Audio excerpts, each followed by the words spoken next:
It is now an honor to present a fireside chat with Connecticut Attorney General William Tong. He is the 25th Attorney General to serve Connecticut and is the first Asian American elected at the state level in Connecticut. Our moderator, Scott Wong, is the senior congressional reporter at NBC News. He has more than 15 years of experience covering Capitol Hill, where he has reported on major legislative battles, 5 House speakers, 2 Trump impeachments, and was on the ground during the January 6th attack. Welcome, Attorney General Tong and NBC's Scott Wong. All right, thank you guys for having us. The Attorney General joked just off stage that when they put senior in your title, that means you're starting to get kind of old. And so... I also said, where's the hire? Thank you guys for having us. Thanks to Madeline and APAICS and the Attorney General for being here today. We're going to get right into questions since we don't have a lot of time. In 2018, Attorney General, you made history as the first Asian American to win statewide office in Connecticut. That's significant because Connecticut has a pretty tiny AA-NHPI community of just about 5%. So tell us a little bit about your political journey and how were you able to be successful in a state that doesn't have a huge AAPI population? Thank you, Scott, and thank you, APAICS, and thank you, Madeline, for bringing me down here again. And many of you, including Madeline, were around when I became the first Asian American elected to any state office in Connecticut's history in 2006, which tells you how much work we still have to do and how behind we are in Connecticut and in this country. But to answer your question, I think the secret, if it's a secret at all, is for me to lean into who I am and to be comfortable telling your story and sharing and opening up. I often talk about how my parents came to Connecticut with nothing. They met in Bloomfield, Connecticut in the Hong Kong kitchen. They opened a Chinese restaurant when business started to go south in the late 80s, mid 80s. They did what all immigrant small business owners do. They called on their children. And so I worked side by side with my parents in that Chinese restaurant, cooking, cleaning, washing dishes. And we have a similar experience. I learned that Annie, her family owns Pho 501, which is the OG Vietnamese place in East Hartford, Connecticut. So many of us share these experiences, but if you open up and talk about your experience, you find out that so many other people of color, so-called white ethnic communities, a lot of people share this experience. And it's also really important to underscore for people how personal this work is and how personal these fights are. So I'm here for APAICS, but I'm staying because on Thursday, I'll be in the Supreme Court on the birthright citizenship case. And so I'm part of a small group of attorneys general who are leading that case. And the reason why I'm there is because it's important, but also because I'm here because I was the first American citizen in my immediate family by right of my birth on American soil. I don't derive my citizenship from my parents. I derive my citizenship from the 14th Amendment of the United States Constitution and Wong Kim Ark. And that's why it's important for me and for all of us to fight these fights. Well, I do want to... You led right into my next question, which is the fact that just down the street here, the Supreme Court is hearing oral arguments in this landmark lawsuit with you and 17 other attorneys general across the country challenging Donald Trump's executive order on birthright citizenship. So you're going to be in that room. You won't be arguing. There will be other folks who will be arguing. But what is the central argument? I know we don't have a whole lot of time, but what's the central argument for why your side is correct and Donald Trump is wrong? So actually, what we're hearing on Thursday is not, quote unquote, on the merits, okay? Whether a ban on birthright citizenship is constitutional or not. It's really about nationwide injunctions. So technically, it's not on the central issue, except we're going to obviously explore and talk about why this is so utterly unconstitutional. It's clear by the language of the 14th Amendment that, and after the Wong Kim, or before the Wong Kim Ark case, but it's clear by the 14th Amendment and the Wong Kim Ark case that the 14th Amendment means what it says, which is if you're born on American soil, you're an American, period, full stop. And it's as if another president, I'm a Democrat, it's as if another president said, you know what, I don't really care what the Second Amendment says. No American can possess firearms in this country. Can you imagine if somebody tried to do that? They would lose their minds. But that's how unconstitutional this purported ban on birthright citizenship is.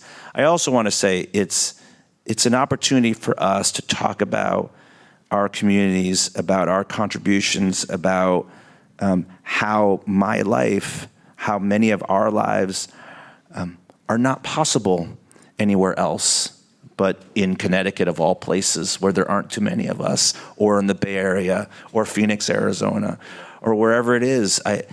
This couldn't happen in China. Let's just be clear about that, because we're nobody in China. But here, it doesn't matter if you're nobody. You have an opportunity to knock doors, 6,000 doors. I lost 30 pounds, and I became a state representative. And then in 2018, the Chinese kid was the front runner for attorney general. And that's a beautiful thing. And it also, in this moment, Scott, I've been asked many times, even though we're going to stare down the federal government on a case of, it's hard to measure how consequential the birthright citizenship case is for all of us. But I've been asked so many times in the past 100 plus days, what gives you hope? And what gives me hope is that in one generation, I went from my parents' hot Chinese restaurant kitchen to being the Attorney General of the state of Connecticut.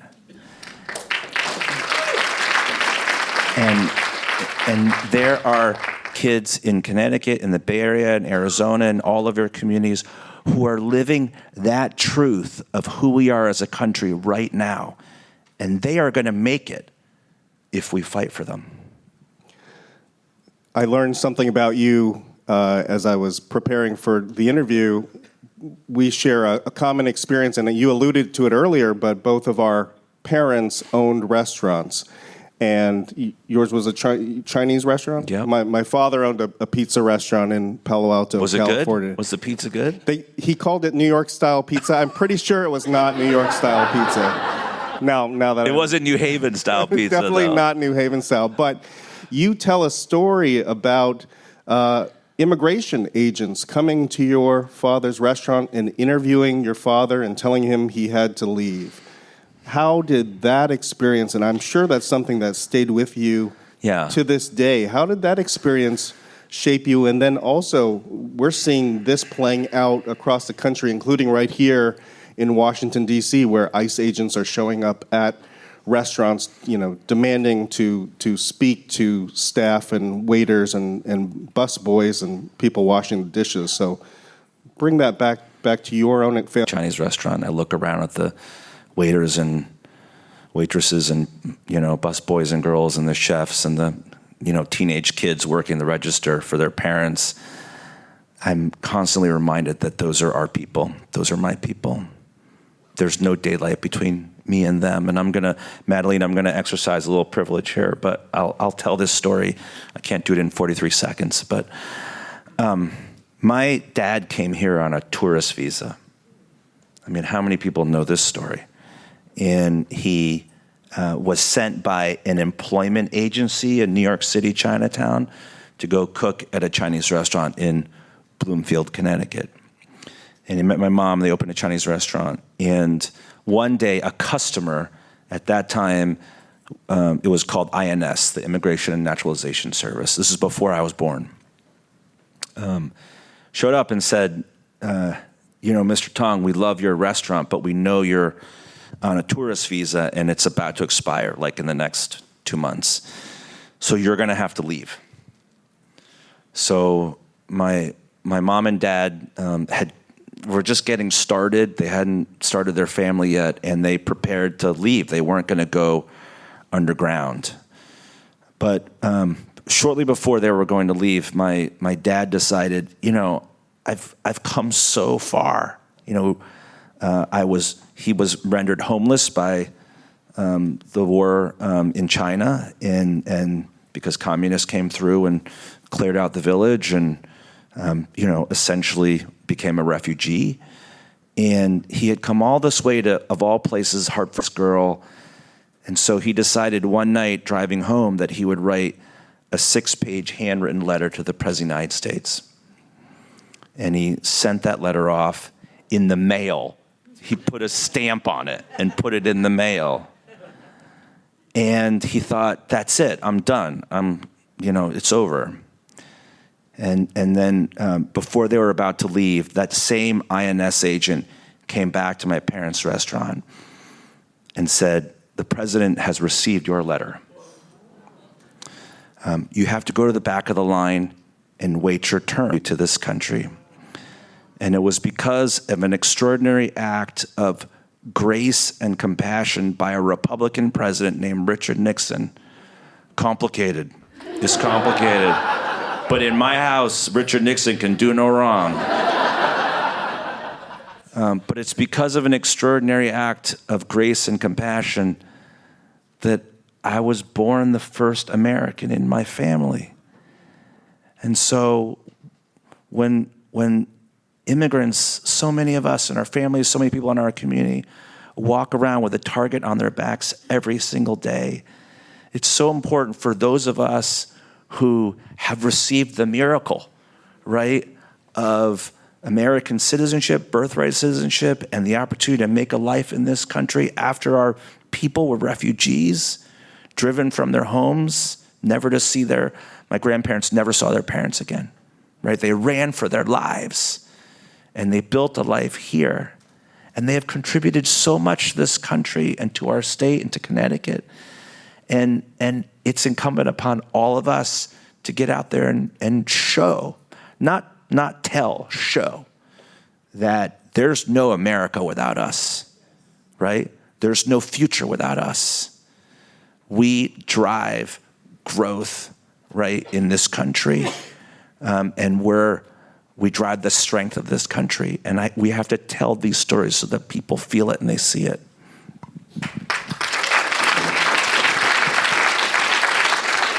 Well, Attorney General, we are out of time, but I thank you for telling that powerful personal story.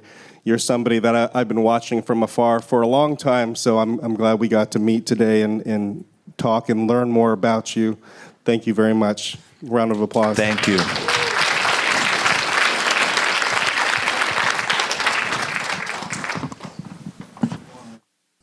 Thank you so much, Attorney General Tong and Scott. That was an incredible fireside chat. Well, it has been an incredible legislative leadership summit, but it is coming to an end. As we close it out, we are privileged to be able to ask for a few words from Linto Thomas, who serves as Chief of Staff to Detroit Congressman Sri Tanadar, who is KPAC Executive Member and LLS Honorary Co-Chair. Linto grew up in Philadelphia and graduated University of Pennsylvania in 2012. He worked on various Democratic campaigns throughout the country until 2022, when he successfully managed Tanadar's campaign for Congress in Michigan's 13th District. And he has been with the congressman since. Please welcome Linto to the stage.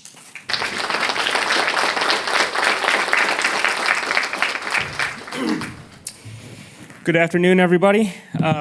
As she mentioned, my name is Linto Thomas. I'm Congressman Sri Tanadar's Chief of Staff, and he proudly represents the 13th District, which includes much of Detroit, the Grosse Pointes, and the surrounding downriver area.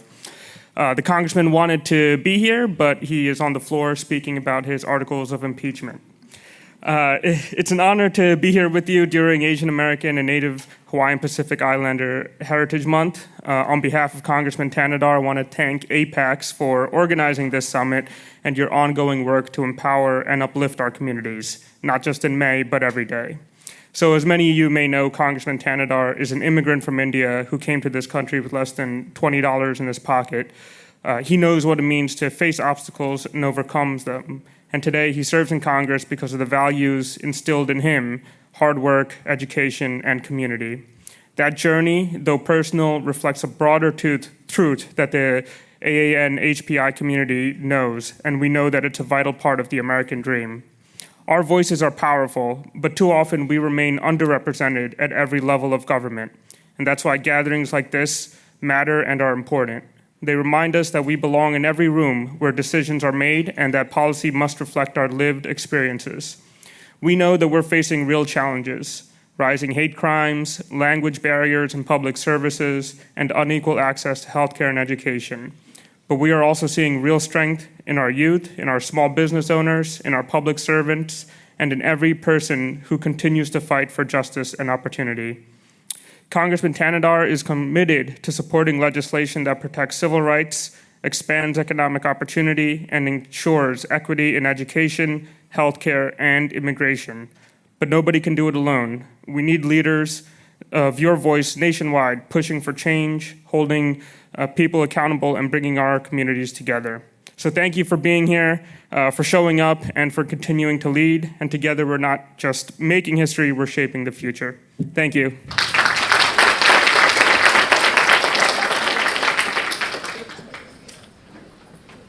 Thank you so much, Linto. What a wonderful 2 days we've had together. I hope you have learned as much as I have from all of these panelists and speakers. We greatly appreciate our premium partners, Amazon and Johnson & Johnson. We thank all of our sponsors for this event and all of our amazing panelists, moderators, and special guest speakers. A special shout out to Madeline and Tanya and the amazing APAC staff and the event staff. And last but not least, yes, let's give them a round of applause. And last but not least, thank you, your support. This enables APAICS to fulfill its mission of promoting Asian American, Native Hawaiian, and Pacific Islander participation and representation at all levels of the political process, from community service to elected office. Please visit apaics.org to learn more about all of this important work. Thank you so much, and I look forward to seeing you next time.